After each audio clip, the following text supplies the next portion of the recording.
Hello everyone, welcome back to our channel. দেখো, রেলওয়েতে এই মুহূর্তে দুটো ফর্ম ফিল আপ চলছে। এটা হচ্ছে গ্র্যাজুয়েট লেভেল এবং আন্ডার গ্র্যাজুয়েট লেভেল। আজকের এই ভিডিওতে তোমাদের যত ধরনের প্রবলেম, আমি অলরেডি কমিউনিটিতে একটা পোস্ট করেছিলাম যে যার যে বিষয়ে কনফিউশন আছে সেগুলো পোস্ট করো। প্রত্যেকটা জিনিস নিয়ে আমরা আলোচনা করব। যদি তোমার ফর্ম ফিল আপ হয়ে গিয়ে থাকে এবং তোমার ফর্ম ফিল আপের কোনো প্রবলেম নেই, স্যার আমি ফর্ম ফিল আপ একদম সঠিকভাবে করা আছে, আমার কোনো চাপ নেই, ভিডিওটা দেখার কোনো দরকার নেই, টাইম ওয়েস্ট করার কোনো দরকার নেই, স্কিপ করে চলে যাও, ঠিক আছে? যদি তোমার মনে হয় সামান্য কোনো জায়গাতে কিছু প্রবলেম আছে বা কোনো জিনিসে একটু ডাউট আছে, সেটাকে ক্লিয়ার করার দরকার আছে, তো তুমি ভিডিওটা দেখতে পারো, ঠিক আছে? দেখো, আমরা প্রত্যেকটা পয়েন্ট দেখবো যে স্যার দুটোতেই অ্যাপ্লিকেশন করা যাবে। দুটোতে মানে হচ্ছে আমি গ্র্যাজুয়েট, তো যদি গ্র্যাজুয়েট হই তাহলে তো আন্ডার গ্র্যাজুয়েটের জন্য আমি অ্যাপ্লিকেবল, তো সেখানেও কি আমি অ্যাপ্লাই করতে পারি? পাস সার্টিফিকেট দরকার না রেজাল্ট দরকার? কোথায় সিট পড়তে পারে? কাস্ট সার্টিফিকেটের সমস্ত তথ্য দেখো। কাস্ট সার্টিফিকেট নিয়ে আমি তোমাকে একদম ডিটেলস প্রত্যেকটা সার্টিফিকেট সহ হচ্ছে তোমাকে আমি এখানটাতে বুঝিয়ে দেবো, ঠিক আছে? যে কোনটা আপলোড করা উচিত, কোনটা উচিত নয়, কোনটা দরকার নেই, এখন সবটাই বলবো। এবং হচ্ছে কি বেস্ট জোন প্রেফারেন্স, অলরেডি হচ্ছে জোন প্রেফারেন্স নিয়ে অলরেডি তুমি দেখেছো ইউটিউবে বিভিন্ন জায়গাতে বিশাল বড় রিসার্চ চলছে, পিএইচডি চলছে। একদম সিম্পল ভাষাতে আমি তোমাকে বলবো, যেটা তোমার ক্ষেত্রে কাজে লাগবে বলে আমার মনে হয়। ভালো লাগলে অবশ্যই হচ্ছে তুমি অ্যাপ্লাই করো, ঠিক আছে ভাই? শুরু করি। দেখো, প্রথম কথা হচ্ছে আমাদের গ্র্যাজুয়েট লেভেলে যেটা আছে, গ্র্যাজুয়েট লেভেলের ফর্ম ফিল আপের শুরু হয়েছে 13 তারিখ থেকে। Last date closing of online registration application হচ্ছে 13/10। 13/10 মানে হচ্ছে আমাদের অক্টোবরের হচ্ছে 13 তারিখ থেকে হচ্ছে আমাদের লাস্ট ডেট, অক্টোবরের 13। আর আমাদের 12th লেভেল যেটা আন্ডার গ্র্যাজুয়েট, যেটা হচ্ছে 12th লেভেলে বলছি, সেক্ষেত্রে আমাদের ক্লোজিং ডেট হচ্ছে কত তারিখে? 20/10, 20 অক্টোবর। দুটো জিনিস প্রথমেই ক্লিয়ার করে দিই, স্যার আমি গ্র্যাজুয়েট, এই বছর কমপ্লিট হয়ে যাবে ডিসেম্বরে, এই বছর কমপ্লিট হয়ে যাবে নভেম্বরে, আমি কি অ্যাপ্লাই করতে পারি? একদমই না। স্যার 12-এর আমি এই বছর পরীক্ষা দেবো, আমি কি অ্যাপ্লাই করতে পারি? একদমই না।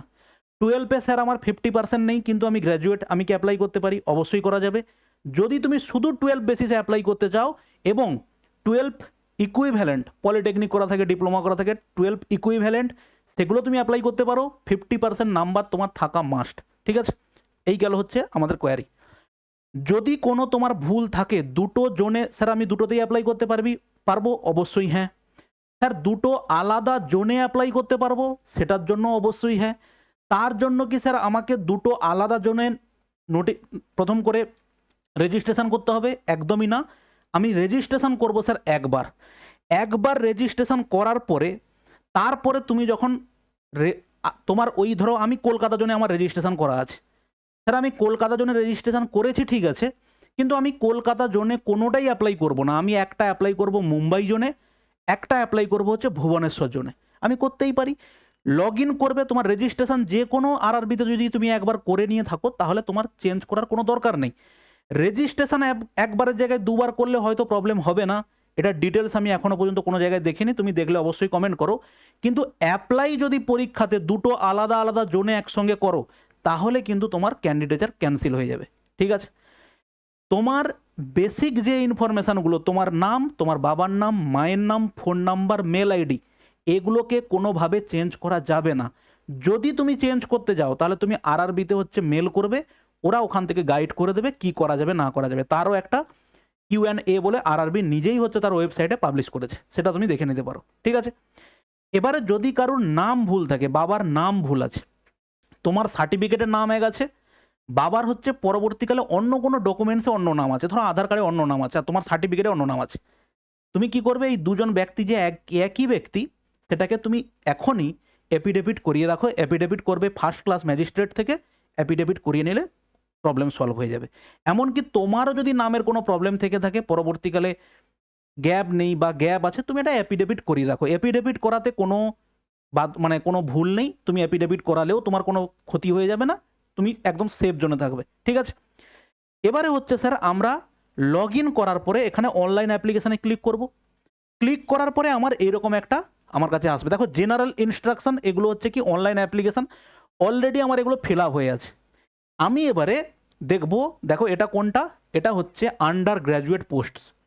আমার মনে হয়েছে যে আমি এটা পোস্ট আমি স্যার অ্যাপ্লাই করব, আমার মনে হয়েছে মালদা জোনে অ্যাপ্লাই করব। আমি কথার কথা বলছি, এইটা নয় তুমি যে এটাই অ্যাপ্লাই করে দেবে এরকম নয়। আমার ভালো লেগেছে, আমি মালদাই করবো। I am not currently ডিবার from any RRC, দিয়ে নেক্সট করে দেবো, ঠিক আছে? আমার মনে হলো স্যার আমি এনটিপিসি গ্র্যাজুয়েট লেভেলটা কলকাতা থেকেই করব, তো আমি এটাকে টিক করব, টিক করে আমি এখানে নেক্সট করে দেবো। একবার রেজিস্ট্রেশন করব যে কোনো আরআরবিতে, তারপরে আমি যে কোনো জোনে আমি অ্যাপ্লাই করতে পারি, ওর জন্য কোনো বাধ্যবাধকতা নেই। আমি কলকাতা জোনে অ্যাপ্লাই করলাম graduate level, under graduate level apply করব মুম্বাইতে, আমার যেখানে খুশি করা যাবে, ওটাতে কোনো অসুবিধা নেই। ঠিক আছে, এই গেল হচ্ছে আমাদের ফার্স্ট কোয়ারি, যেটা সবার প্রত্যেকে থাকে। এরপরে হচ্ছে কি, ভিডিও দেখার পরে তোমার যদি মনে হয়ে গিয়ে থাকে স্যার আমার কোনো জায়গাতে ভুল হয়েছে, আমি ওটাকে রেকটিফাই করব, তার জন্য গ্র্যাজুয়েট লেভেলের জন্য হচ্ছে দেখো ডেট ফর মডিফিকেশন উইন্ডো 16 তারিখ থেকে 25 তারিখ পর্যন্ত তুমি হচ্ছে আপডেট করতে পারবে যে কোনো ইনফরমেশান। এখানে 23 তারিখ থেকে 1 তারিখ পর্যন্ত তুমি আপডেট করতে পারবে যে কোনো ইনফরমেশান, শুধুমাত্র বেসিক ইনফরমেশান ছাড়া, নাম, বাবার নাম, এগুলো, এবং তুমি হচ্ছে তোমার কাস্ট পর্যন্ত আপডেট করতে পারবে। ঠিক আছে, এবার দেখো দুটোতেই অ্যাপ্লিকেশান স্যার করা যাবে কিনা, অলরেডি আমরা এটার অ্যান্সার দিয়ে দিয়েছি। দুটোতেই অ্যাপ্লিকেশান করা যাবে, দুটো আলাদা জোনে অ্যাপ্লিকেশান করা যাবে, ওটাতে কোনো অসুবিধা নেই। ঠিক আছে, এরপরে মোস্ট ইম্পর্টেন্ট যেটা, কাস্ট সার্টিফিকেটের সমস্ত তথ্য যেটা পরে আছে সেটাকে আমি আগে আলোচনা করছি, ভালো করে ঠান্ডা মাথাতে একবার দেখে নাও, না হলে সব সময় ছুটে বেড়াবে এটা নিয়ে। ঠিক আছে, দেখো কাস্ট সার্টিফিকেটের মধ্যে কি কি আছে, schedule caste, schedule tribe, OBC NCL, EWS, EBC, এবং হচ্ছে যারা ফিজিক্যালি চ্যালেঞ্জ যারা আছেন তাদের ক্ষেত্রে একটা ফরম্যাট আছে, সেই ফরম্যাটটাও আমি বলে দেবো। কত পার্সেন্ট হলে তুমি অ্যাপ্লাই করতে পারবে, কত পার্সেন্ট হলে তুমি সুযোগ সুবিধা নিতে পারবে, সেটার অলরেডি বলা আছে। আর সব থেকে বড় প্রবলেম ভাই হচ্ছে এটাই যে তোমরা ইংলিশ পড়তে চাও না, একটা নোটিফিকেশানকে তোমরা ডিটেলসে পড়তে চাও না, এটা হচ্ছে সব থেকে বড় বাজে ব্যাপার। এই জন্য তোমাদেরকে এখানে ওখানে সেখানে ছুটে বেড়াতে হয়। নোটিফিকেশানে ভাই সব বলা আছে, কোথায় সেন্টার পড়বে, তুমি দুনিয়ার ইউটিউব চ্যানেল ঘুরে বেড়াচ্ছ স্যার কোথায় সেন্টার পড়বে, আমি কোথায় পরীক্ষা দিতে যাব, এই নিয়ে তুমি সারাক্ষণ ছুটে বেড়াচ্ছ, না কি তোমার এখানে এখন সব থেকে যেটা বেশি ইম্পর্ট্যান্ট সেটা হচ্ছে পড়াশোনাতে ফোকাস করা। কম্পিটিশান কোন লেভেলে হবে তুমি ভাবতে পারছো না। তুমি ভাবছো কি গতবারে যেই জোনে কম হচ্ছে কাট অফ গেছে, এখানেও সেই জোনে কম কাট অফ যাবে, বা গতবারে যে জোনে কাট অফ যা গেছে এবারেও তার আশেপাশে যাবে। যত কাট অফ ছিল এবারে তার থেকে কাট অফ আরও বাড়বে। ঠিক আছে, কাট অফ ভাই কোনোদিন কমে না। এবার দেখো আমরা প্রথম আলোচনা করছি, দেখো এসসি সার্টিফিকেট নিয়ে আলোচনা করব, কিন্তু তার আগে একটা জিনিস তোমাকে বলতে চাই। আমার একটা স্টুডেন্ট, ও হচ্ছে আরআরবিতে মেল করেছিল এই কাস্টের ডেট, সার্টিফিকেটের ডেট বা এই সমস্ত ইস্যু নিয়ে। দেখো সেটা হচ্ছে আরআরবি কি রিপ্লাই করেছে, দেখো ভালো করে। আরআরবি রিপ্লাই করেছে, dear applicants, we would like to inform you that a valid issued certificate is preferred to be submitted when you are submitting your application from form. There is no such mandate about the issuing authority for the certificate, and it could be either from central or state government.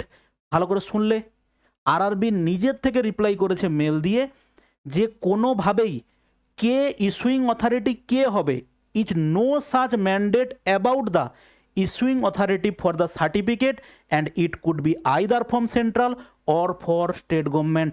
Problem এইখানেই solve হয়ে যাওয়া উচিত, বাদ বাকি দেখার কোনো দরকারই নেই। তোমার কাছে এসসি সার্টিফিকেট স্টেট গভর্নমেন্টের আছে, তুমি সেটা অ্যাপ্লাই করো। তোমার কাছে এসটি সার্টিফিকেট আছে স্টেট গভর্নমেন্টের, তুমি সেটা দিয়ে অ্যাপ্লাই করো। তুমি ওবিসি ক্যাটাগরি, সেটা দিয়ে অ্যাপ্লাই করো।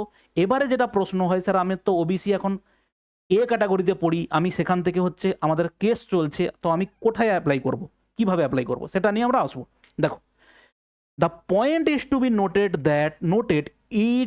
That issued certificate to be hold an issuing date before the closing date of the notification. মানে কি স্যার আমার ওবিসি সার্টিফিকেটই বানানো নেই, কিন্তু আমার ডেট হচ্ছে কি, আমি কি করলাম ক্লোজিং ডেটের পরে হচ্ছে সার্টিফিকেট বানালাম, সেটা কিন্তু হবে না। এনসিএল সার্টিফিকেট, সেন্ট্রাল লেভেলের সার্টিফিকেট, তুমি পরে যখন খুশি বানাতে পারো, কিন্তু সার্টিফিকেট আমি এখানে দেখিয়ে দিয়েছি, কিন্তু সার্টিফিকেট আমি পরে বানিয়েছি, যেটা সম্ভবই নয়, কারণ সার্টিফিকেটের নাম্বার তোমাকে দিতে হবে। এবার দেখো note, some of the certificate bears a validity for limited time period. Applicants are always advise to provide those certificates which are in their validity period at the time of filling the application form. Kindly applicants are requested to once reconfirm about the validity of the certificate once from the issuing authority. দেখো এটাতে ভাবনার কিছু নেই, যেটা তোমাকে বলা হয়েছে, date নিয়ে যেটা বলা হয়েছে, তুমি সেই ডেট হিসেবেই তুমি অ্যাপ্লাই করো। ঠিক আছে, দেখো এবার একটা একটা পয়েন্টে আসি। প্রথমে আসি আমি এসসি সার্টিফিকেট। ভালো করে খেয়াল করো, তুমি যখনই এই কমিউনিটি ডিটেলস বলে তুমি একটা অপশান পাবে, কখন পাবে? তুমি যখনই হচ্ছে এইখানে নেক্সট করে দেবে, তারপরে গিয়ে তোমাকে এখানে দেখাবে একটা ডিটেলস, তোমাকে দেখাবে যেখানটাতে তুমি দেখতে পাবে তোমার ডিটেলস দেওয়া আছে এবং তারপরেই দেওয়া আছে কমিউনিটি। যদি তুমি করে দাও জেনারেল, এটাকে কমিউনিটি স্যার জেনারেল করে দেবো, তোমার প্রবলেম সলভ, তুমি জেনারেল হলে আর কোনো অসুবিধা নেই। আমি প্রথমে করলাম স্যার এসসি, এসসি ক্লিক করার পরেই তোমার আসবে name of the caste, name of the caste, certificate number, issuing authority, date of issue, do you wish to avail the free rail travel pass for the examination. অবশ্যই তুমি yes করবে। কারণটা হচ্ছে এখানেই তোমাকে বলে দিই তোমার পরীক্ষার সেন্টার কোথায় পড়বে। স্যার আমি মালদা জোনে অ্যাপ্লাই করছি, স্যার আমি মুম্বাই জোনে অ্যাপ্লাই করছি, স্যার আমি ভুবনেশ্বরে অ্যাপ্লাই করছি, আমি কলকাতা জোনে অ্যাপ্লাই করছি, আমার কি স্যার বাড়ির পাশে সেন্টার পড়বে? কলকাতায় অ্যাপ্লাই করলে স্যার কি কলকাতাতে সেন্টার পড়বে? মালদায় করলে মালদায় পড়বে, মুম্বাইতে করলে মুম্বাই করবে? এরকম কোনো বাধ্যবাধকতা নেই, সেটা তোমাদের নোটিফিকেশানেই উল্লেখ করে দিয়েছে, সেটা ভালো করে খেয়াল করো। কোথায় সিট পড়তে পারে সেটা অলরেডি দুটো নোটিফিকেশানেই উল্লেখ করে দেওয়া আছে 9 নাম্বার পয়েন্টে। এটা হচ্ছে গ্র্যাজুয়েট আর এটা হচ্ছে 12 লেভেলের যে নোটিফিকেশান ছিল, সেখানে দুটোতেই বড় বড় করে দেওয়া আছে যে সেন্টার অথবা city allocation for সিবিটিস will depend আপন technical and logistical facilities. Candidates may have to travel to other cities, states for the attending CBTs. Request for change of exam center shall not be allowed under any circumstances. অনেকে দেখেছি আমি বলছি যে CBT হচ্ছে এখানে পড়বে, CBT 2 বাইরে পড়বে, এরকম কোনো বাধ্যবাধকতা নেই। এখানে পড়তেও পারে আবার নাও পড়তে পারে। অতএব তুমি সেই মাইন্ডসেটে থাকো যে আমার সেন্টার সারা ভারতবর্ষের যে কোনো জায়গায় পড়তে পারে। ঠিক আছে, এবার দেখো যেটা আমরা আলোচনা করছিলাম এসসি সার্টিফিকেট নিয়ে। দেখো তাহলে এখানটাতে আমার মেন জিনিস দরকার কি? নেম অফ দ্য কাস্ট, ঠিক আছে, certificate number, issuing authority, date of issue, আর এটা। এবার দেখো এই হচ্ছে আমার কাছে প্রত্যেকটা, আমি টেলিগ্রামে হচ্ছে একটা আপডেট দিয়েছিলাম, স্টুডেন্টরাই হচ্ছে আমাকে তাদের সার্টিফিকেটগুলো পাঠিয়েছে, তাদের পার্সোনাল ইনফরমেশানগুলো আমি হচ্ছে একটু বন্ধ করে রেখেছি, বাদ বাকি তুমি দেখতে পারো। দেখো সার্টিফিকেট নাম্বার, প্রত্যেকটা সার্টিফিকেটের উপরে দেখবে সার্টিফিকেট নাম্বার দেওয়া আছে, প্রত্যেকটার সার্টিফিকেট নাম্বার। তো তুমি সার্টিফিকেট নাম্বারটাকে এখানে পুট করলে, সার্টিফিকেট নাম্বার দিলে, name of the caste, name of the caste কী হবে এসসি সার্টিফিকেটের মধ্যে? নেম অফ দ্য কাস্ট এখানে লেখা আছে Namasudra. Name of the caste তোমাকে এখানে দেওয়া আছে দেখো Dhoba. Name of the caste দেওয়া আছে দেখো Tiyar. Name of the caste দেওয়া আছে দেখো খাইরা। ঠিক আছে, তাহলে এইগুলো হচ্ছে তোমার প্রত্যেকটা name of the caste. Name of the caste তোমাকে ইস্যু করতে হবে এখানটাতে, name of the caste. Certificate number, issuing authority, issuing authority sir কোথায় থাকবে? ইস্যুইং অথরিটি এই যে sub divisional officer Bolpur, issuing authority SDO, issuing authority SDO, issuing authority SDO. ঠিক আছে, ফিল আপ করলে এবারে দেখো তোমার এখানটাতে দেওয়া আছে কি issuing authority, date of issue. Date of issue sir কোথায় আছে? ডেট অফ ইস্যু হচ্ছে এই যে ডেট অফ ইস্যু। ওকে, আচ্ছা এখানটাতে এখানে একটা ডেট আছে দেখবে, আর এখানে ডেট অফ ইস্যু হচ্ছে, তুমি ডেট অফ ইস্যু দেবে হচ্ছে এইটা। ওকে, ডেট অফ ইস্যু দেবে দেখো ডেট 19/12/2013। এখানে দেখো দেওয়া আছে 7/5/2018। এখানে দেখো দেওয়া আছে 19/12/2013। এই হচ্ছে তোমার দেবে ডেট অফ ইস্যু। এবারে স্যার আপলোড কোনটা করব? আমার কাছে স্যার অলরেডি সেন্ট্রাল ফরম্যাট বানানো আছে, আপলোড কোনটার করব? ভালো করে খেয়াল করো, তোমাকে আমি দেখাচ্ছি সেন্ট্রাল ফরম্যাট আর হচ্ছে তোমার পুরোনো স্টেট গভর্নমেন্টের যে হচ্ছে ফরম্যাট আছে তার নাম্বার কোনো চেঞ্জ নেই, ইস্যুইং ডেটও কোনো চেঞ্জ নেই। ভালো করে খেয়াল করো, এটা একটা স্টুডেন্ট পাঠিয়েছে, অতনু পাঠিয়েছে। সার্টিফিকেট নাম্বার দেখো দুটোতেই সার্টিফিকেট নাম্বার হচ্ছে দেখো ওখানে তোমাকে মেনশান করে দেবে, এখানে এই সার্টিফিকেটের উপরেই তোমাকে মেনশান করে দেবে বা নিচে মেনশান করে দেবে। এখানে দেখো এই যে সার্টিফিকেট নাম্বার এবং হচ্ছে ডেট, এখানেও তোমার ডেট ইস্যু আছে আর এখানে হচ্ছে সার্টিফিকেট নাম্বার দেওয়া আছে। সার্টিফিকেট নাম্বার এবং ডেট দুটোর ক্ষেত্রেই এক, সেন্ট্রাল ফরম্যাট হওয়া মানে ডেট চেঞ্জ হয়ে যাবে না। এটা যদি তুমি একবার বানিয়ে নাও তোমার এটা কোনোভাবে আর চেঞ্জ হবে না। ওকে, এবার তোমাকে বলি, এবারে ধরো তোমার এখানটাতে কি আছে, এসডিও হচ্ছে ইস্যু করেছেন কোন সার্টিফিকেট? State certificate. এখানে দেখো deputy magistrate deputy collector issue করেছেন হচ্ছে deputy magistrate deputy collector, DMDC মানে হচ্ছে বিডিও, উনি হচ্ছেন অ্যাপ তৈরি করেছেন কোনটা, সেটা হচ্ছে তৈরি করেছে NCL certificate, sorry central format certificate. তাহলে স্যার ইস্যুইং অথরিটি কোনটা করব? তোমার এটা দেওয়ার দরকারই নেই, এটা তোমার দেওয়ার দরকারই নেই, সেন্ট্রাল ফরম্যাট দেওয়ার দরকার নেই, তুমি পুরোনোটা দাও। যদি নতুনটা দেবে তুমি ভাবো, তাহলে ইস্যুইং অথরিটি তুমি দেবে ডিএমডিসি দেবে। যদি ডিএমডিসি না থাকে তুমি পুরনো সার্টিফিকেট দাও, এটাই নাম্বার দাও, এটাই ডেট দাও, এখানে হচ্ছে তোমার দেওয়া আছে নিশ্চয়ই, তোমার হচ্ছে কাস্ট দেওয়া আছে, আর এখানে তুমি দিয়ে দাও এসডিও, ব্যাস প্রবলেম সলভ হয়েছে। ওকে, চলো এখান থেকে চলে যাই, এখান থেকে চলে যাই হচ্ছে এসটিতে। সেম জিনিস দেখো, তুমি যখন এখানে এসটি সিলেক্ট করবে, নেম অফ দ্য ট্রাইব দেবে, সার্টিফিকেট নাম্বার দেবে, ইস্যুইং অথরিটি দেবে, ডেট অফ ইস্যু। দেখো সেই হচ্ছে তোমাকে সার্টিফিকেট আমি দেখাচ্ছি এটা। দেখো এখানে পাঠিয়েছে, গুরু পাঠিয়েছে আমাকে সার্টিফিকেট নাম্বার, ডেট, সেই একই জিনিস। এখানে দেখো সেই এইচডিও ইস্যু করেছেন, এখানে হচ্ছে তোমার ওর কাস্ট নাম দেওয়া আছে, যেটা তোমাকে দিতে হবে নেম অফ দ্য ট্রাইব, ট্রাইবের নাম হচ্ছে দেখো এখানে দেওয়া আছে সাঁওতাল। এখানে দেখো শিডিউল ট্রাইব, সেখানেও দেওয়া আছে। ওকে, তো এই হচ্ছে গিয়ে ব্যাপার। এদের দেখো যখন হচ্ছে গুরু সিলেক্টেড যদি হয়ে যায়, যখন হচ্ছে ও ডকুমেন্টস ভেরিফিকেশানে যাবে, ওকে তখন বানাতে হতে পারে এইটা। সেক্ষেত্রে কোনো অসুবিধে নেই, তোমার সার্টিফিকেট নাম্বারও সেম থাকবে, সার্টিফিকেট নাম্বার সেম থাকবে, তোমার ডেটও সেম থাকবে, সব কিছুই এখানে উল্লেখ করা থাকবে, অসুবিধে কিচ্ছু হবে না। ঠিক আছে, চলো এরপরে যাই আমরা। ওবিসি এনসিএল সব থেকে কন্ট্রোভার্সির জায়গা হচ্ছে এইটা, এটাতে হচ্ছে তোমাদের সব থেকে বড় প্রবলেম। কারণ স্যার আমাদের ওবিসিতে তো কেস হয়ে গেছে। দেখো ওবিসি সেন্ট্রাল ফরম্যাট আর স্টেট ফরম্যাটের মধ্যে সেন্ট্রালের একটা লিস্ট আছে, ঠিক আছে।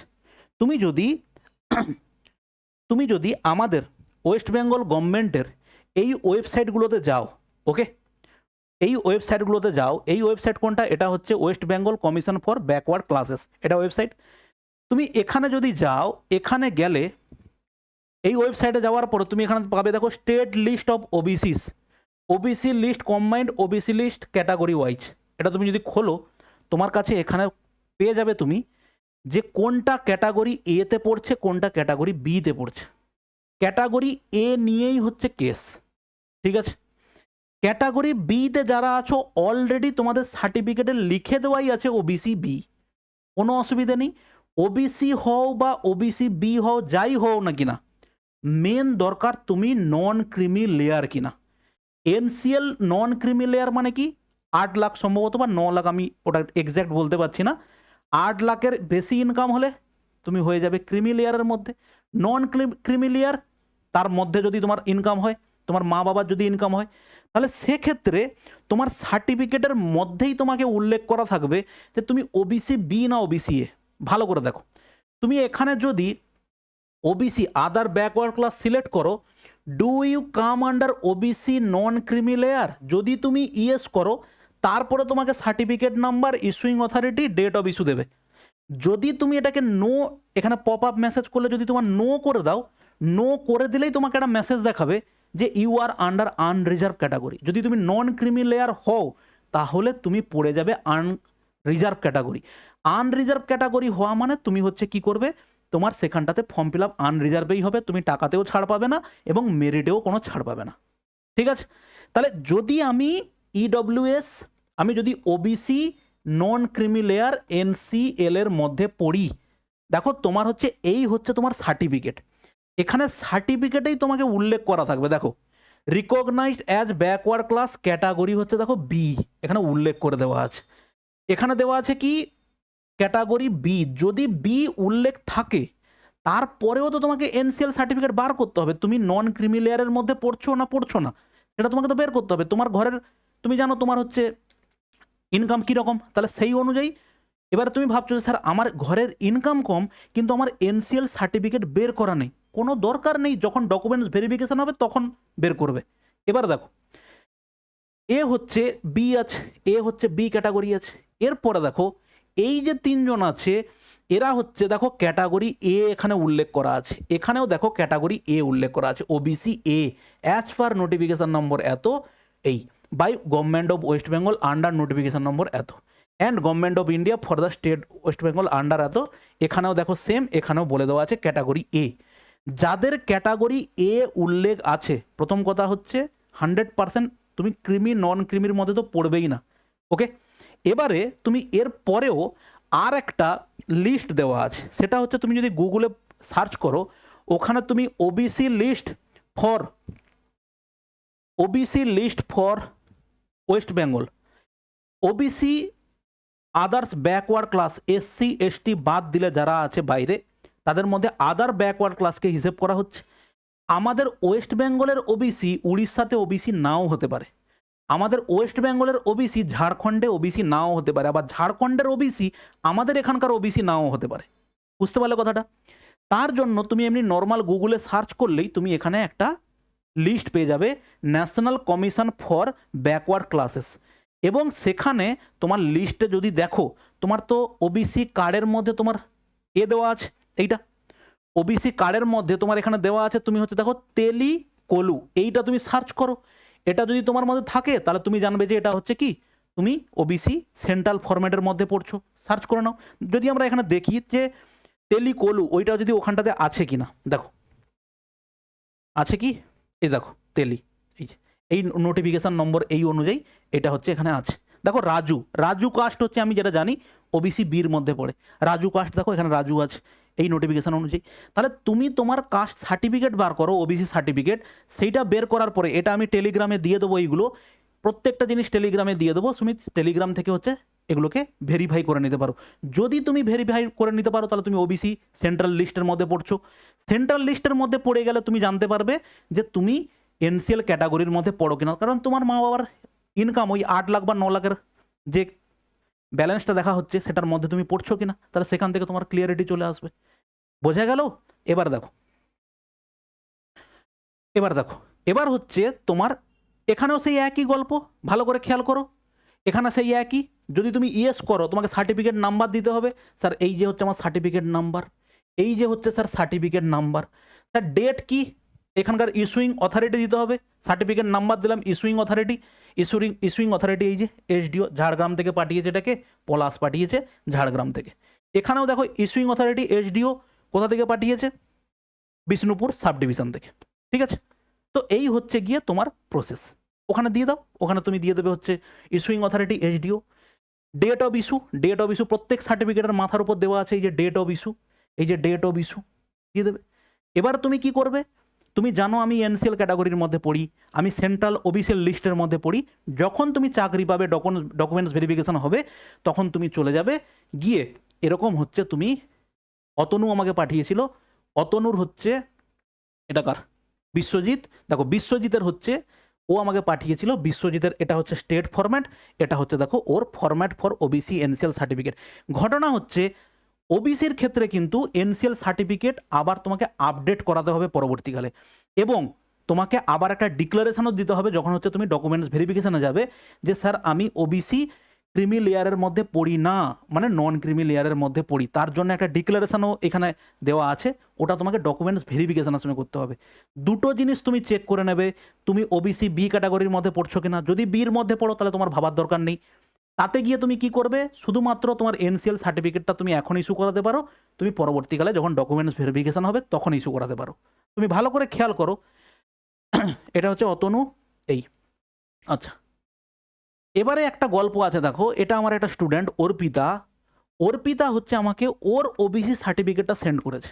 ঠিক আছে, ওর ওবিসি সার্টিফিকেটটা যখন আমি ভেরিফাই করি তখন এখানে একটা কাস্ট পেলাম, community which is recognised as backward classes by the government of West Bengal under নীল and the backward classes by the government of India the state of West Bengal under resolution number. এটা দেখো রাংওয়া হচ্ছে একটা হচ্ছে কাস্ট আছে ওবিসির মধ্যে, যেটা সেন্ট্রাল ওবিসি যে লিস্ট দেওয়া আছে, এখানে যে সেন্ট্রাল ওবিসি লিস্ট আছে, এই সেন্ট্রাল ওবিসি লিস্টের মধ্যে 44 নাম্বারে হচ্ছে ওর নাম আছে। দেখো 44 নাম্বারে রাংওয়া হচ্ছে ওদের একটা কাস্ট আছে ওবিসির মধ্যে, যেটা হচ্ছে সেন্ট্রাল লিস্টের মধ্যে আছে।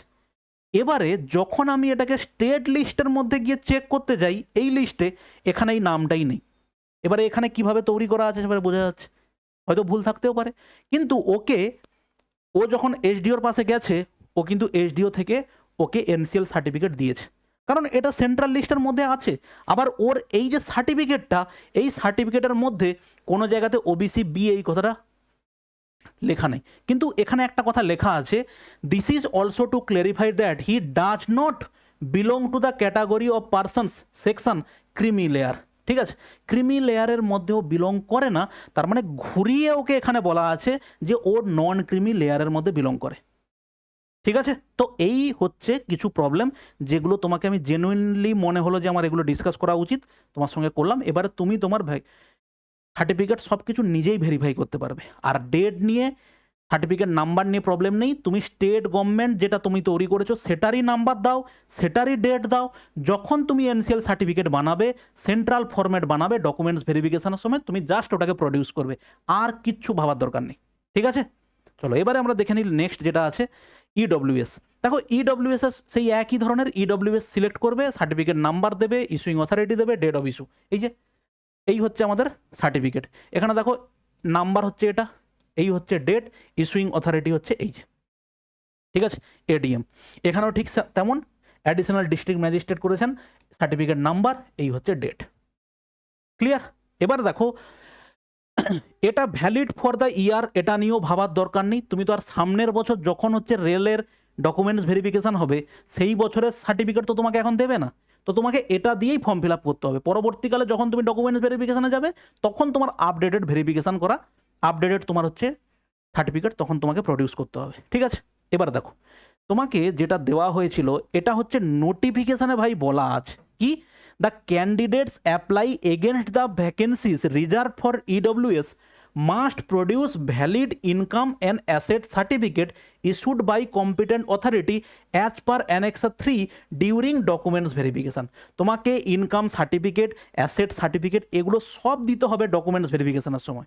ঠিক আছে, এবং কি বলা আছে, accordingly they have to fill up the certificate number, date of issue of the certificate, issuing authority, district and state of issue in the online application. Further these applicants are also required to produce valid income and asset certificate during documents verification. In case of non-compliance to these stipulations, their claim for reserved status under EWS will not be entertained, and the candidature application of the such candidates, if fulfilling all the eligibility condition for general category, will be considered under general vacancies. যদি তুমি কোনো কারণে EWS prove না করতে পারো, EWS সেই সময় যদি না হয়ে যাও, তোমার কোনোভাবে পরীক্ষা ক্যান্সেল হবে না, তুমি হয়ে যাবে জেনারেল ক্যাটাগরি। বোঝা গেল? এবার জেনারেল ক্যাটাগরি অনুযায়ী তোমার যদি নাম্বার সেভাবে থাকে তাহলে তুমি চাকরি পাবে, কোনো অসুবিধা নেই। ওকে, নেক্সট দেখো, নেক্সট হচ্ছে এটা তোমাকে বলা আছে, যেটা তোমাকে বললাম ওবিসি নন ক্রিমি লেয়ার টের নিয়ে যা বলা আছে সেটাই হচ্ছে এখানে বলা আছে, এগুলো সব নোটিফিকেশানে দেওয়া আছে। ঠিক আছে, এরপরে দেখো, এরপরে যারা ডিসএবিলিটিস যারা আছেন তাদের জন্য এখানে বলা আছে, দেখো কি, এটা হচ্ছে 3টে ফর্ম দেওয়া আছে, অ্যানেক্সার 5, 5-এর বি এবং 5-এর সি। তোমার নিশ্চয়ই একটা সার্টিফিকেট আছে কত পার্সেন্ট তুমি ডিসএবিলিটিস, সেটা নিয়ে তুমি হচ্ছে এখানে সাধারণত আমার যতটুকু মনে হয় একদম স্টেপ বাই স্টেপ তোমার যাওয়া উচিত, যেটা হচ্ছে ওই পঞ্চায়েত লেভেল থেকে তারপরে বিডিও, তারপরে এসডিও, তারপরে ডিএম, এই লেভেলে তোমাকে হচ্ছে এই ফরম্যাটে তোমাকে সার্টিফিকেটটা বানাতে হবে। ঠিক আছে, ওকে, এবার দেখো বাদ বাকি এবারে আসে কি, পাস সার্টিফিকেট না রেজাল্ট, কোনটা আপলোড করতে হবে? রেজাল্ট দরকার, রেজাল্ট। কিন্তু যখন তুমি বেসিক ইনফরমেশান দেবে তখন কিন্তু তোমাকে সার্টিফিকেটই দিতে হবে মাধ্যমিকের, তখন তোমাকে সার্টিফিকেট দিতে হবে, কার? মাধ্যমিকের সার্টিফিকেট দিতে হবে। আচ্ছা, রোল নাম্বার নিয়ে যেটা একটা কনফিউশন হয়, স্যার রোল একটা নাম্বার একটা, কি করব? একসাথেই লিখে দেবে, রোল এবং নাম্বার একসঙ্গেই, without any space, any dash, কোনো কিছু ছাড়া একসঙ্গে লিখে দেবে। ঠিক আছে, এরপরে দেখো কোথায় সিট পড়তে পারে, অলরেডি আলোচনা করেছি, নোটিফিকেশানেই দেওয়া আছে, ভারতবর্ষের যে কোনো জায়গায় পড়তে পারে। নেক্সট দেখো পোস্টিং, ভালো করে এটাকে খেয়াল করো। হ্যাঁ, পোস্টিং এখানে বলা আছে যে তোমার ordinarily A railway servant shall be employed through out service of the railway establishment in which he is posted on first appointment and shall have no claim as a right for transfer to এত। তুমি যে জোনে apply করবে তোমার কিন্তু posting ওই জোনে হবে, এরকম নয় স্যার ওই জোনে অ্যাপ্লাই করেছিলাম আমার পোস্টিং কলকাতায় হয়েছে, বা কলকাতায় অ্যাপ্লাই করেছি আমাকে পোস্টিং দিয়েছে অন্য জায়গায়। প্রত্যেকটা জোনের eastern region, central region, south eastern zone, এরকম যে জোন ভাগ করা আছে রেলের, সেখানেই হচ্ছে তোমার কি হবে, পোস্টিং হবে। যেমন কলকাতা জোনের মধ্যে ভাগ আছে ইস্টার্ন জোন আর এশিয়ার সাউথ ইস্টার্ন জোন, তাহলে এই দুটো জোনের মধ্যে হবে। যেমন মুম্বাইতে সেন্ট্রাল জোন আছে, ইস্টার্ন জোন আছে, এইভাবে আলাদা ভাগ আছে। তাহলে যেখানে যেরকম জোন আছে তোমাকে সেই জোনে হবে, কিন্তু কলকাতা জোনের মধ্যেই তোমার পোস্টিং হবে, ঠিক আছে। পোস্টিং হওয়ার পরে however competent authority can transfer the railway servant to any other department or railway establishment including a project in or out of India in the exigencies of services. No request for transfer to other railway would be registered till the newly appointed candidates completes at least 5 or 10 years services। দেখো 5 থেকে 10 বছরের আগে কোনোভাবে তুমি apply করতে পারবে না ট্রান্সফারের জন্য, ঠিক আছে। এটা তোমাকে কেন বললাম, তার কারণ হচ্ছে এইখানটাতে হচ্ছে মেন ব্যাপার, বেস্ট জোন বেস্ট প্রেফারেন্স। দেখো জোন সিলেকশন নিয়ে যে ধরনের রিসার্চ চলছে, এগুলোর 5 to 10% কাজে লাগবে কিনা ওটা ভবিষ্যতেই প্রমাণ হবে, ঠিক আছে। আমি তোমাকে প্রিভিয়াস এক্সপিরিয়েন্সের কথা বলি। 2019-এর পরীক্ষা আমি দিয়েছিলাম, কিন্তু যে পোস্টের জন্য সিলেক্টেড হয়ে পরবর্তী স্টেপে যাওয়ার কথা দরকার ছিল, আমার যাওয়ার ইচ্ছা হয়নি, কারণ আমি যে চাকরিটা করছি সেটাই যথেষ্ট, ঠিক আছে। লেভেল 5 লেভেল 6-এর জন্য আমি সিলেক্টেড হইনি, বাদ বাকির জন্য সিলেক্টেড হয়েছিলাম, কিন্তু যে চাকরিটা এখন করছি তার রেসপেক্টে ওগুলো স্যালারি মোটামুটিভাবে কম এবং ফ্যাসিলিটিজ অনেক কম বলে মনে হয়েছে আমার। এবারে দেখো বেস্ট জোন কিভাবে সিলেক্ট করছে লোকজন। গতবারের কাট অফ এই হয়েছিল, এবারের কাট অফ কত যেতে পারে, কোথা থেকে সব ইনফরমেশান গ্যাদার করছে। এইখানে এত লোক অ্যাপ্লাই করেছে, এত লোকের রেসপেক্টে, এত সিটের রেসপেক্টে এতজন অ্যাপ্লাই করেছে, অতএব কম্পিটিশান বেশি, যেটা হচ্ছে সম্পূর্ণ ফালতু কথাবার্তা। অ্যাপ্লিকেশান করার সঙ্গে কত কম্পিটিশান হবে ওর কোনো সম্পর্কই নেই। কারণ অ্যাকচুয়াল কম্পিটিশান হয় যদি কোনো জায়গাতে, তুমি দেখো ওয়েস্ট বেঙ্গলে যে কোনো পরীক্ষা, WBCS বলো, ক্লার্কশিপ বলো, ফুড এসআই বলো, যে পরীক্ষা বলো, অ্যাকচুয়াল কম্পিটিশান হয় 5 থেকে 10,000 ছেলেমেয়ের মধ্যে, বা খুব বেশি হলে 15,000 ছেলেমেয়ের মধ্যে। না হলে 100 নাম্বার পরীক্ষাতে কাট অফ 70 হওয়ার পরেও, তারপরেও দেখো সেই সিলেক্টেড ক্যান্ডিডেটের সংখ্যা কত, 6,000-এর 10 গুণ মানে 60,000 হবে। এবার তার মধ্যে সিলেক্টেড হচ্ছে 6,000 স্টুডেন্ট, এবং বাদ বাকি যে জনের, তুমি ধরো কাট অফ কোনো জায়গার 65 হয়েছে, তুমি জানবে এই 65 থেকে 70-এর মধ্যে ম্যাক্সিমাম স্টুডেন্ট হচ্ছে এর মধ্যে আছে, আর বাদ বাকি দেখো 70-এর উপরে দেখো 30 to 20% স্টুডেন্ট হচ্ছে ওর উপরে আছে। এইটুকু মনে রাখবে, কম্পিটিশান কোনোদিন ওই কত লোক অ্যাপ্লাই করছে তার উপর নির্ভর করে না। 13 lakh sir form fill up করেছে ফুড এসআইয়ের জন্য, কোনো সম্পর্ক নেই ওর সাথে। অ্যাকচুয়াল কম্পিটিশান তোমার যেই লোকের সঙ্গে ক্লার্কশিপ দিতে গেলে হবে। 15 লাখ পরীক্ষা ছিল হচ্ছে ফুড এসআইতে, ক্লার্কশিপে যদি 13 লাখও পরীক্ষার্থী পরীক্ষা দিতে যায়, বা 20 লাখও যদি দিতে যায়, তুমি জানবে হচ্ছে সেই পরীক্ষার কম্পিটিশান ওই লিমিটেড 5 থেকে 10,000 বা 15,000 স্টুডেন্টের মধ্যে। কে কোথায় বেশি অ্যাপ্লাই করলো তার সঙ্গে কোনো সম্পর্ক সাধারণত নেই। নেক্সট পয়েন্ট হচ্ছে, স্যার কলকাতা জোনে পরীক্ষা দেবে, বিহারিরা পরীক্ষা দেবে, ঝাড়খণ্ড থেকে এসে পরীক্ষা দেবে।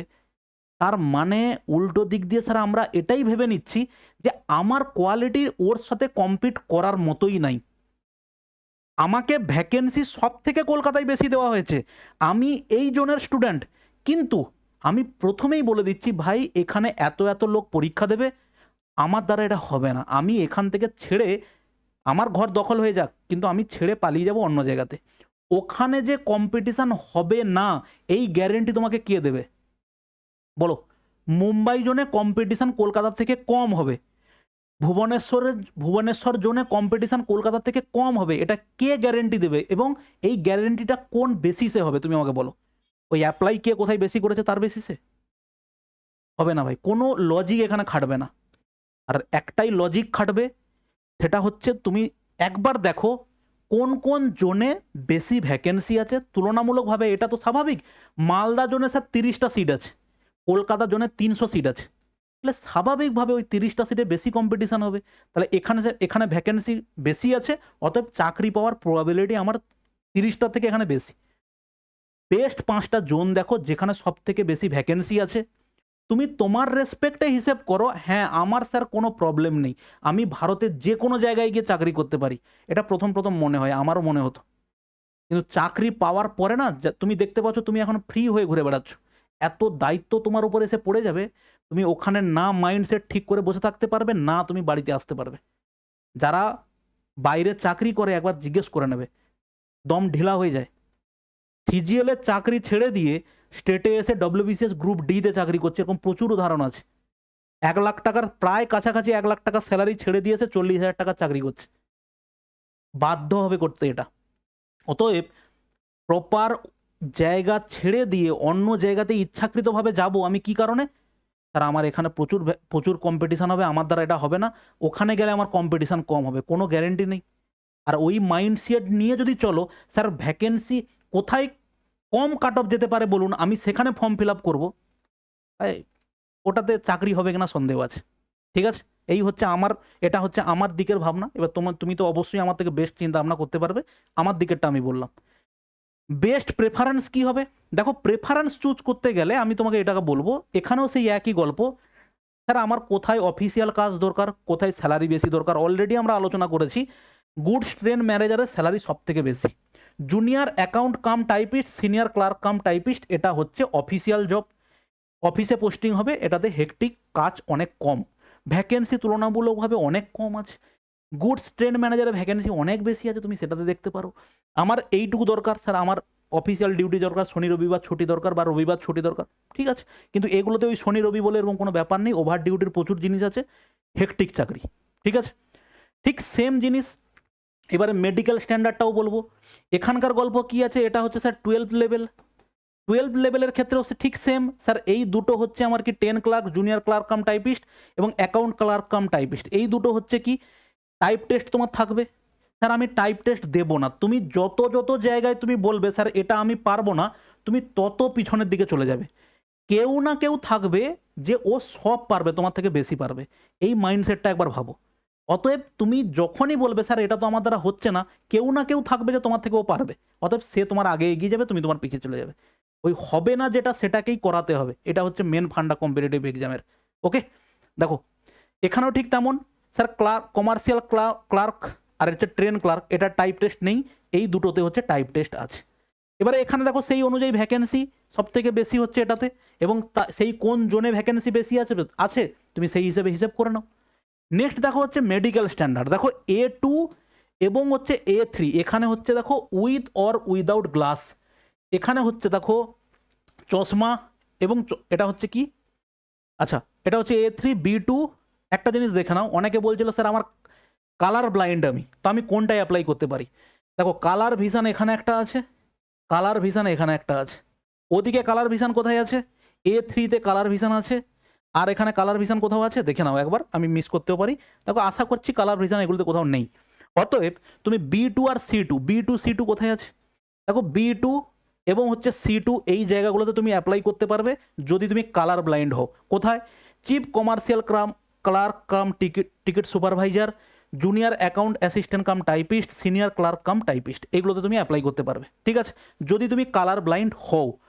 এবার দেখো চশমার গল্পটা আছে দেখে নাও। এবার নিয়ার ভিশন তোমাকে টেস্ট করবে, নিয়ার ভিশন প্রত্যেকটাতে নিয়ার ভিশন তোমাকে টেস্ট করতেই হবে। এখানে দেখো নিয়ার ভিশন, এটাতেও নিয়ার ভিশন, এটাতেও নিয়ার ভিশন। নিয়ার ভিশনে যদি তোমার কোনো প্রবলেম থাকে, স্যার কাছের জিনিস আমি দেখতে পাই না, ওটাতে কিন্তু প্রবলেম হবে, তুমি এটা টেস্ট করে নেবে। নিয়ার ভিশনে যে 0.6 উইথ অর উইদাউট গ্লাসেস, ঠিক আছে। তো এই জিনিসগুলো তুমি দেখে নাও, প্রত্যেকটা দেখো উইথ অর উইদাউট গ্লাস, এটা দেখো এখানে হচ্ছে দেখো A2 উইথআউট গ্লাস ছাড়া, সেটা কোনটা? A2 কোথায় পড়ছে? A2 পড়ছে স্যার কোথায়? A2 পড়ছে দেখো দুটো জায়গাতে, station master, goods train manager. যদি তোমার চশমা থাকে তুমি হচ্ছে এই দুটো পোস্টে অ্যাপ্লাই করতে পারবে না A2-তে। সেটা কোথায়? ট্রেনস ম্যানেজার এবং হচ্ছে স্টেশন মাস্টার, A2, এবং এধারে কিছু A2 নেই। অতএব তুমি যদি কালার ব্লাইন্ড হও তাহলে তুমি অ্যাপ্লাই করতে পারবে না কোথায়? সেক্ষেত্রে তুমি অ্যাপ্লাই করতে পারবে না কোথায় গো? কালার ব্লাইন্ডের গল্পটা কোথায় আছে? কালার ব্লাইন্ড এই যে কালার ভিশন আর ওধারে হচ্ছে কালার ভিশন, মানে হচ্ছে A3 A2 A3 আর A2 কোথায় আছে? A3 এবং A2, দেখো A2 এটাতে তুমি চশমা ছাড়তে হবে, চশমা ছাড়া এবং কালার ব্লাইন্ড ছাড়া, এবং হচ্ছে কি A3 এটা তুমি পারবে না। A3 কিসের জন্য দেখলাম আমরা? A3 দেখলাম হচ্ছে কালার ব্লাইন্ড যদি তুমি হও তুমি হচ্ছে অ্যাপ্লাই করতে পারবে না কোথায়? ট্রেন ক্লার্কে অ্যাপ্লাই করতে পারবে না। ঠিক আছে, আশা করি বোঝা গেছে। চশমা যদি তোমার থাকে স্টেশন মাস্টার এবং হচ্ছে গুডস ম্যানেজারে অ্যাপ্লাই করতে পারবে না। যদি তুমি কালার ব্লাইন্ড হও এই দুটোতে তো পারবেই না, এবং সঙ্গে তুমি ট্রেন ক্লার্কে অ্যাপ্লাই করতে পারবে না। তাহলে তুমি পারবে কোথায়? পারবে দেখো commercial clerk cum ticket clerk, এটাতে পারবে। জুনিয়র ক্লার্ক কাম টাইপিস্ট, এটাই পারবে। এবং পরেরটাই দেখো এই যে আর কোথায় পারবে? Chief commercial cum ticket clerk, এগুলোতে পারবে।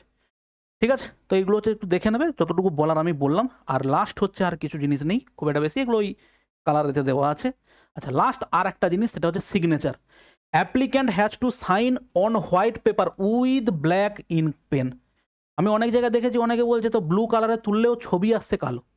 ভাই ওটা করতে যাবে না, কালো বলেছে তুমি কালোতেই করো। কালোতে সিগনেচার এখন যদি ভুল আপলোড করে থাকো, সিগনেচারটাকে পরে যখন কারেকশান উইন্ডো ওপেন হবে তখন তুমি এটাকে করে দেবে। ঠিক আছে, এই হচ্ছে গেল আমাদের মেন ব্যাপার। এই দেখো আমাদের হচ্ছে একটা ক্লাসে শুরু করেছিলাম, এখন বন্ধ আছে, পুজোর পরে আবার শুরু করব। 100টা মক টেস্ট 10th লেভেলের 12th লেভেলের জন্য আলাদা, এবং হচ্ছে গ্র্যাজুয়েট লেভেলের জন্য আলাদা। টোটাল 100টা ফুল মক হবে, এবং এই মকের স্পেশালিটি হচ্ছে ম্যাথ এবং জিআই। ম্যাথ এবং জিআই এর হচ্ছে আমি ডিটেলস ভিডিও প্রত্যেকটা সেটের জন্য বানাবো। ফিস থাকবে হার্ডলি 350 টাকা থাকবে 100টা ফুল মকের জন্য। ওকে, আর এই হচ্ছে আমাদের টেলিগ্রাম চ্যানেল জয়েন করতে পারো, এটা হচ্ছে আমাদের অ্যাপ। মক টেস্ট তুমি এইখানে পাবে, free mock test, paid mock test সব এই অ্যাপে পেয়ে যাবে। ডিসক্রিপশানে লিঙ্ক দেওয়া আছে, ওখান থেকে ডাউনলোড করতে পারো। ঠিক আছে ভাই, এর পরেও যদি তোমার কোনো কোয়ারি থাকে তাতে আমার কিছু বলার নেই, আমার দিক থেকে যতটা পারা যায় আমি চেষ্টা করলাম। ওকে, চলো ভালো থাকবে, দেখা হচ্ছে নেক্সট কোনো ভিডিওতে, বাই।